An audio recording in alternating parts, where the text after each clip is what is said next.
आपने काहे मुझे छेड़ा? हैं? ये क्या हो गया? माफी मांगिए अभी, माफी मांगिए अभी। क्यों?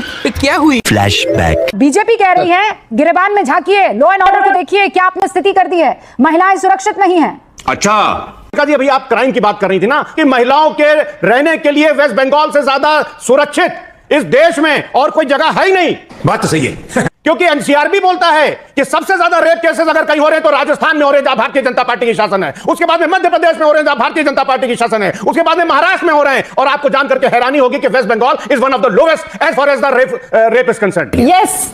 और अगर आप बात करेंगी महिलाओं की सुरक्षा की तो उसमें क्राइम अगेंस्ट वुमन में उत्तर प्रदेश नंबर 1 पर आता है और वेस्ट बंगाल जाकर के बॉटम में आता है। ना एनसीआरबी का वो डेटा भी बताइए ना, सबसे ज्यादा पॉलिटिकल क्राइम कहां हो रहा है फराज भाई? नहीं आपने नहीं और हाँ नहीं, मैंने कहीं आपको रोका नहीं, क्राइम एनसीआरबी कैप्चर ही नहीं करता है। नहीं हाँ नहीं करता है। पॉलिटिकल क्राइम कहां होता है? चलिए नहीं तो करता है। वो कौन बताएगा? बताइए, डेटा बताइए। नहीं अभी बुद्धि की बात कर रही हूं, बुद्धि की बात। बुद्धि नहीं होती है, भारत सरकार जो कह रही है, भारत सरकार जो कह रही है वो एनसीआरबी जो कह रही है वो मानेंगे। सवाल आपसे पूछ रहे हैं, पॉलिटिकल क्राइम में सबसे अव्वल दर्जे पर अगर कोई राज्य रहा है तो वो पश्चिम बंगाल रहा है। आपको उत्तर प्रदेश याद आ रहा है, आपको दीदी को कवर अप करना है। इतने तेजस्वी लोग हैं हमारे पास। एक चैनल का संचालक था और आज भाजपा का प्रवक्ता हो गया।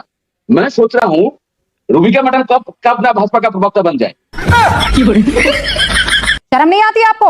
यहाँ बैठकर मेरे साथ बदतमीजी कर रहे हैं। खुद के गिरेबान में झांक कर देखा है? जली ना, तेरी भी जली ना।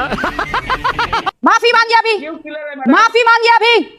आपने काहे मुझे छेड़ा? काहे मुझे छेड़ा? जबरदस्ती मेरे इंटेग्रिटी पर सवाल क्यों खड़ा किया आपने? Do you even know me personally? जानते हैं मुझे आप? यहाँ बैठकर बोल रहे हैं कि मैं किसी दिन फला की प्रवक्ता बनूंगी, ताल ठोक के बनूंगी और बता दूंगी आपको। समझ रहे हो? दलाल